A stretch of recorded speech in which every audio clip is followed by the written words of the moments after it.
Jumpa lagi dalam program Bina Iman. Untuk hari ini kita akan bersama-sama merenungkan firman Tuhan di dalam Wahyu pasal 3 ayat 7. Demikian firman Tuhan. Dan tuliskanlah kepada malaikat jemaat di Philadelphia, inilah firman dari yang kudus, yang benar, yang memegang kunci Daud. Apabila ia membuka, tidak ada yang dapat menutup. Apabila ia menutup, tidak ada yang dapat membuka. Jadi hari ini kita mau belajar bersama-sama bagaimana kita menjadi jemaat yang punya hidup yang baru di tahun yang baru. Jelas di sini dikatakan bahwa Tuhan memperkenalkan dirinya dengan kata Tuhan yang kudus dan Tuhan yang benar. Ini merupakan sebuah syarat mutlak bagi orang percaya jika mau mengikut Tuhan. Nah, kita perhatikan bersama-sama bahwa Tuhan katakan bahwa Dia memegang kunci Daud. Jadi apabila Tuhan membuka, tidak ada yang dapat menutup, dan apabila Tuhan menutup, tidak ada yang dapat membuka. Jadi Tuhan itu punya kuasa, punya otoritas yang luar biasa atas hidup manusia. Nah, kalau kita memperhatikan jemaat Philadelphia, ini adalah jemaat yang luar biasa, yang sangat dipuji oleh Tuhan. Jemaat ini dikatakan bahwa tidak punya kekuatan yang luar biasa, tapi mereka nurut sama firman Tuhan. Inilah yang menjadi dasar di mana Allah memuji jemaat di Philadelphia.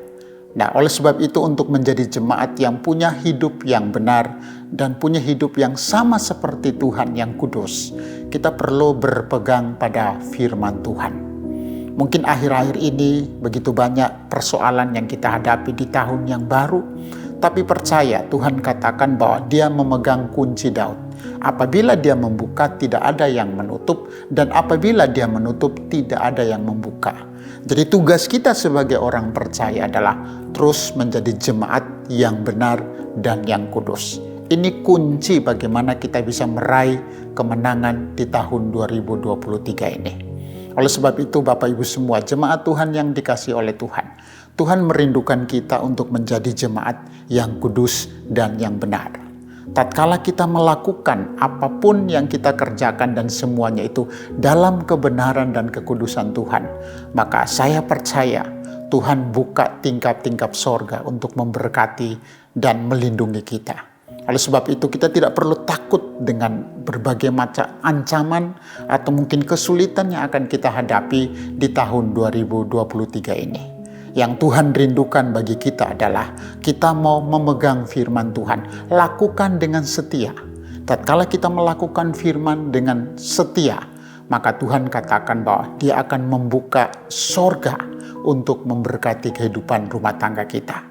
Apa yang kita kerjakan, apapun yang kita lakukan dalam pelayanan kita, kalau kita melakukan sesuai dengan firman Tuhan, maka Tuhan yang kudus, Tuhan yang benar, itu sanggup untuk membuka sorga untuk memberkati kita semua. Mari Bapak Ibu semua, saya mengundang jemaat Tuhan untuk terus berpegang pada firman Tuhan. Tuhan itu punya kuasa untuk memberkati kita. Tuhan itu punya kuasa untuk membuka sorga untuk mencurahkan berkat-Nya bagi kita. Asalkan kita mau menuruti firman Tuhan. Tatkala kita menuruti firman Tuhan, maka segala sesuatu yang tidak pernah kita pikirkan, yang tidak pernah kita dengar, yang tidak pernah kita bayangkan, itulah yang akan Tuhan sediakan bagi kita. Tuhan memberkati kita semua. Amin.